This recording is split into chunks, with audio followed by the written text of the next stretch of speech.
In the Bible, it speaks on love thy enemy, bless those who curse you.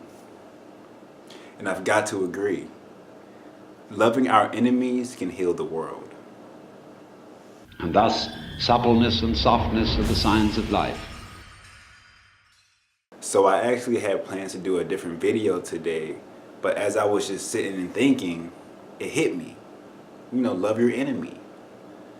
And it came to me because what really allowed me to move into full compassion and empathy and unconditional loving and even self-love was realizing that there were no enemies.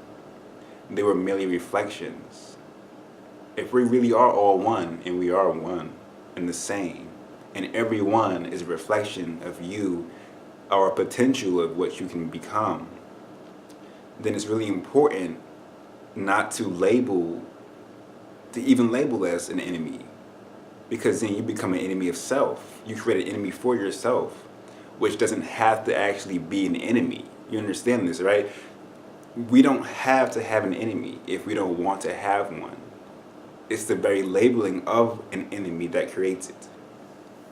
And so what this allows you to do by eliminating that whole idea of having an enemy is it allows you to see what's really going on. You see past the label and the judgment and see what's actually happening. And most times, what you might call an enemy is just someone who's hurt or someone who's expressing an inner struggle or pain. And it comes out outwardly. That's how it works, right? If you're happy, you smile. If you're hurt, if you're sad, you cry. If you're angry, you're aggressive. Same thing. And so what that verse in the Bible was really saying, love thy enemy, bless those who curse you, is saying you see through empathy that pain or that hurt inside and realize they need the most love. Many times our enemies are people who are deemed as, bad people, continually get hated on. Oh my God, you're a criminal. Oh, you're a shitty person. How dare them, right?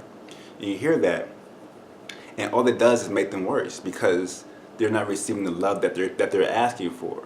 When someone is outwardly aggressive, outwardly angry, rude, disrespectful, whatever, evil, all these things, it's a cry for help, a cry for love, a cry for intimacy, a cry for connection. And as someone who is aware, or someone who is a light worker especially, it's our job to provide that light and love wherever needed, not wherever comfortable.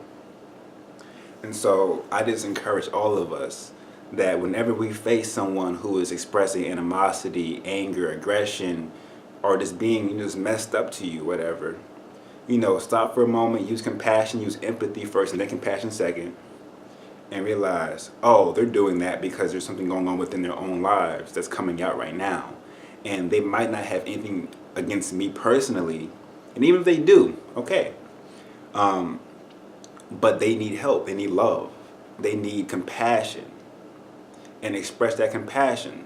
Don't give back, don't reflect their anger and hatred towards them, because all that will do is continue the cycle. I mean, there have been times in my life when I was younger, I'm like, well, fuck that person.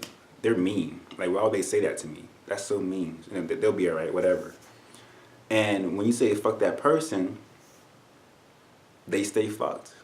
Pretty much. Pardon my language, but that's just what it is. And then they'll continue to do the same thing. And it might come back to you again. And you're like, oh my God, they're still doing it. Because they haven't received what they've been asking for. It's a cry for attention. And that attention is unfortunately not too often met. It's met with more anger and more jail time and more abuse. And it just goes and goes like a cycle. So that's my message for today. Bless those that curse you. And no, I'm not a Christian, but those words are very true and dear to my heart. So the message is compassion. The message is balance, non-judgment, and acceptance. Realizing that no one is inherently just evil. We all deal with our own issues and struggles in life, and many times it can lead us to becoming someone that we weren't necessarily hoping to be. But there's hope for everyone in this planet, on this earth, and no one is beyond love. Therefore, you can always give love. With that being said, thank you for watching. I am Sage. Please subscribe to my channel and move forward into the world with a heart full of love, giving and expressing it wherever possible and wherever needed. Wholeness.